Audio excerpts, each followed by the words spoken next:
La Côte d'Ivoire, désireuse d'adhérer à la Convention des Nations Unies sur l'eau et au Conseil mondial de l'eau. Des sujets au cœur de cette rencontre entre le ministre ivoirien des Eaux et Forêts, son homologue namibien de l'Agriculture et de l'eau et le secrétaire exécutif de l'AMCAO, le Conseil des ministres africains de l'eau.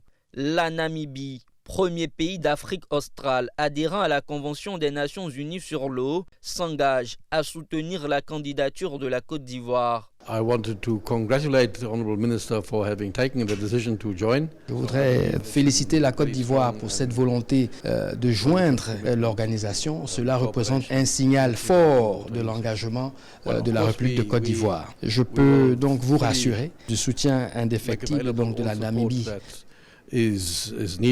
Autre sujet évoqué par Laurent Tchagba, la volonté de son pays de participer au 10e Forum mondial de l'eau prévu en 2024. L'AMCAO, membre du comité d'organisation, rassure d'accorder une place de choix à la Côte d'Ivoire. Côte d'Ivoire, as Honorable Minister has highlighted, is Je dois admettre que la Côte d'Ivoire, pilier de l'Afrique de l'Ouest, va jouer un rôle important dans l'articulation de la position ouest-africaine. Et nous, à notre niveau, nous prendrons toutes les dispositions nécessaires pour une participation active et prééminente de la Côte d'Ivoire à ce 10e Forum mondial.